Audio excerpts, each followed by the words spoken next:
जिन्नात से हुई धोखे से शादी।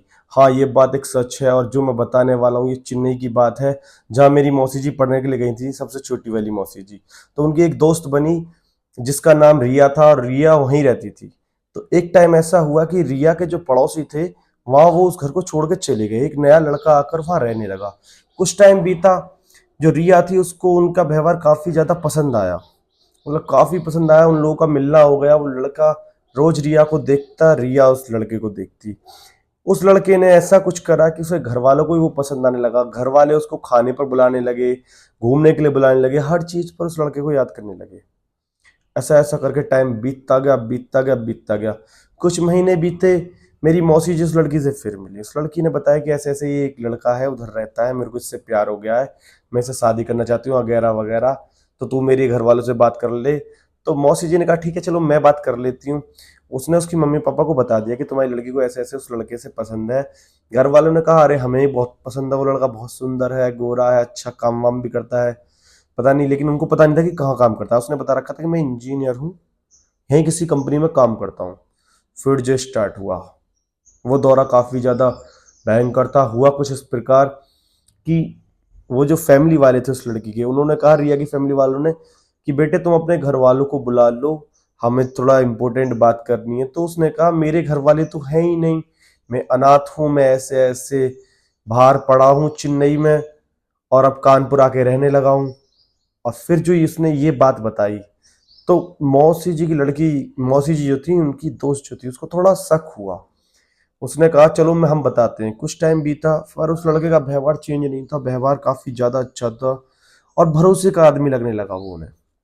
जब वो आदमी उनको भरोसे का लगने लगा, तो वो उन्होंने कहा चलो कोई नहीं, देखते हैं, आगे बात करते हैं। रिश्तेदार बुलाए गए। उन्होंने कहा अरे लड़का तो अच्छा है, गोरा लड़का है, अच्छा कमाता है, रहन सहन से दिखता है, वो घर भी ले लिया है, तो चलो कर देते हैं, कोई नहीं ब्याह।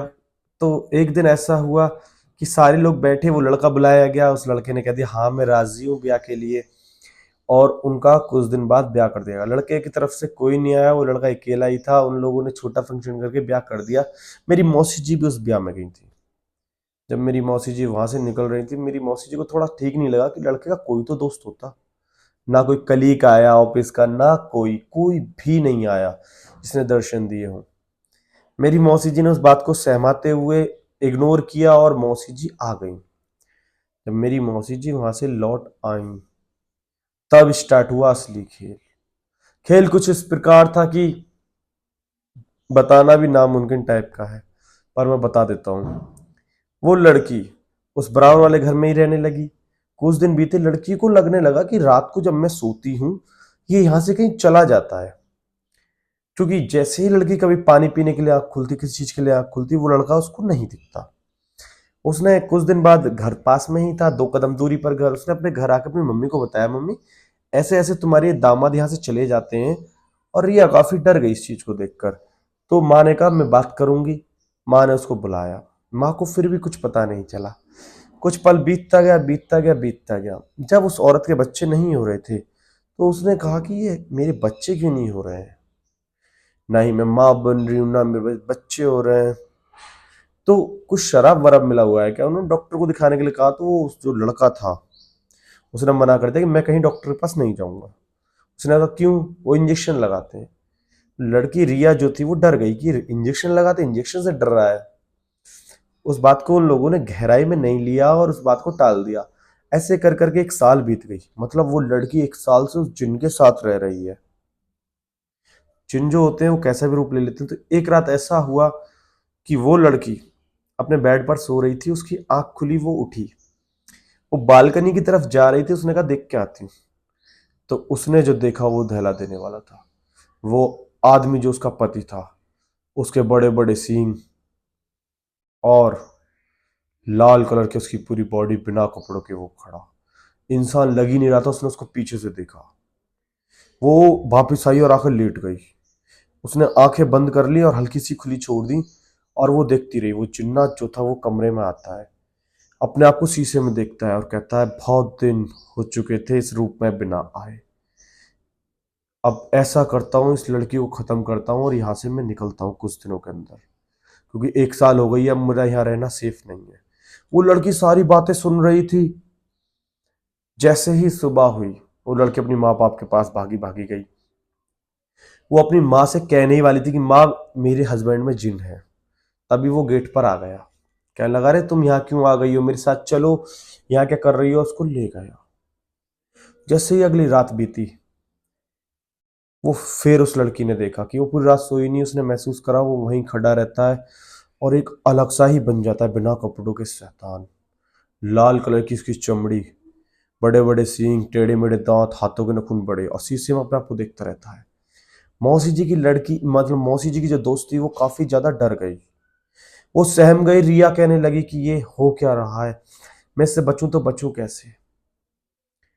उस रात उसने जो करा, उसने उस लड़की का, रिया का हाथ पकड़े और बांध दिए। रिया एक साथ आंख खोल के कहती है, क्या कर रहे हो तुम ये मेरे साथ। उसने कहा, अब जो कर रहा हूं उसे करने दो। उसने कहा, नहीं नहीं, बताओ मुझे क्या कर रहे हो। उसने कहा, मैं नहीं बता सकता। और वो वापस से जिन बन गया। पहले वो इंसान बना था। जिन बनने के बाद जो उसने करा, उसको ले गया बीच में एक वो काड़ा ट्रायंगल ट्रायंगल टाइप के बहुत सारे, उस लड़की के माथे पर कुछ निशान से बनाए। उसके बाद जो वो दहला देने वाला था, उस लड़की की उसने हाथ से नस काटी और एक बड़े से बाउल में खून भरता गया। वो बाउल पूरा भर गया, उसको पी गया। दोस्तों, मुझे थोड़ा डर लग रहा है कहानी सुनाने में, जल्दी से मैं इस स्टोरी को खत्म करता हूँ। वो बाउल सा था, उसको वो पी गया। जैसे ही उसने बाउल सा पिया, वो लड़की मर गई और वहां से वो जिन गायब हो गया, उसके खून पीकर, उसको मारकर। कुछ दिन बीते। जब घर वालों को लगा कि यार लड़की है कहाँ, मिल ही नहीं रही है, ना घर आती है ना छत पर दिखती है, तो उन्होंने कहा एक बार देख कर आते हैं। तो उन्होंने गेट खटखटाया, गेट पर कोई था नहीं। उसे लगा कि यहाँ कोई है नहीं, तो वो वापस चली गई। उसने अपने पति को बताया कि ऐसे ऐसे रिया के घर पर कोई है नहीं। फोन किए, काफी फोन तो लगे पर किसी ने उठाया नहीं। तो उस घर से स्मेल आने लगी। जब बॉडी सड़ने लग जाती है तो स्मेल आने लग जाती है। तो वो लोग बाहर आए, उन्होंने कहा कि चलो देखते हैं। उन्होंने गेट तोड़ने की कोशिश करी, गेट नहीं टूटा, तो उन्होंने पुलिस को बुलाया। पुलिस जैसे ही अंदर घुसी, उन्होंने देखा कि आंगन में ट्रायंगल टाइप के कड़े हुए हैं और उनकी लड़की सड़ चुकी थी। एक बाउल था, उसमें थोड़ा सा खून पड़ा था, कैंडलें रखी थी, बहुत कुछ डरावना था। ऐसे कर करके वो जो लड़की थी वो मर गई।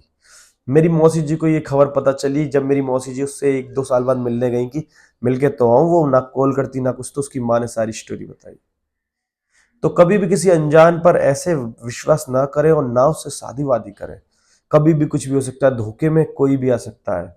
जो जितना सुंदर दिखता है वो अंदर से उतना ही हैवान होता है।